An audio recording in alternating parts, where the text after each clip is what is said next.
Clara is sick of people saying all lives matter, you see. She gets really, really mad about it. You could say she gets furious about it, even a bit stabby. Here, listen. Next person who has the sheer nerve, the sheer entitled caucasity to say all lives matter, I'm gonna stab you. I'm gonna stab you. And while you're struggling and bleeding out, I'm gonna show you my paper cut and say, my cut matters too. Oh, yikes.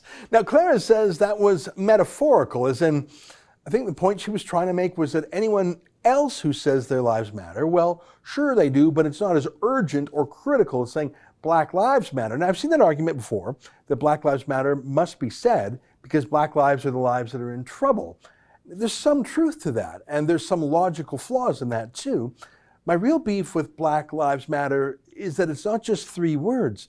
It's a corporation, really a lobby group that has very specific goals and agendas.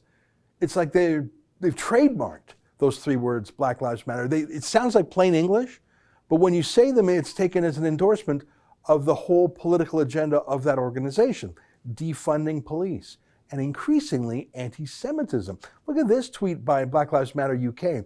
It's pretty hardcore, and it's got nothing to do with black people. Palestinians are not black people. And then there's this, in case you're in any doubt. Ezra, we know you murder children too! Ezra, we know you murder children too! Ezra, we know you murder children too! So yeah, I think people do believe that Black Lives Matter, but they want to say that all lives matter because most people believe that all lives matter, and they don't want to be tricked or co-opted into a whole movement that is questionable, and they don't want to be manipulated. By the way, I think Black Lives Matter very much. If you're a student of history, you know that there is indeed some systemic racism against black people. Have you ever heard of Margaret Sanger? She's the founder of Planned Parenthood. One of her most passionate projects was specifically aborting black babies. It was an obsession of hers. She insisted on setting up abortion clinics in black neighborhoods, in promoting abortion to black moms. She just plain old wanted fewer black kids. You can see that too in global programs for population control today. They're always focused on black countries. So I'm actually happy to talk about that all day. Instead of defunding police, which actually, if you were to defund police, that would disproportionately hurt, you guessed it, black communities in low-income neighborhoods. Anyways, so this Harvard grad talked about stabbing people.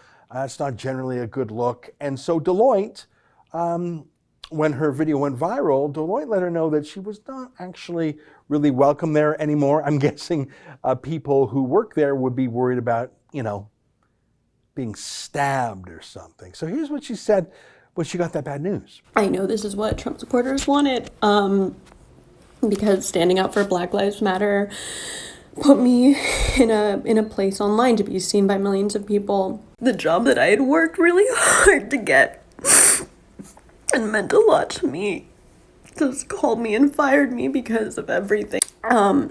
I don't know if everyone's seen, but it's been circulating a lot. My Black Lives Matter TikToks were picked up by conservatives and spread and shared, and people were demanding that I be fired, which I just got. My job that I worked really hard for. Even though they claim to stand against systematic bias, racism, and unequal treatment, so do the thousands of Trump supporters sending me hate messages, death threats, and violent messages. I'm still not going to stop talking about and defending Black Lives Matter. You can't take away my spirit and my devotion towards human rights. Yeah, what's wrong with those racist Deloitte people? Who wouldn't want an extremely emotional young woman talking about stabbing people?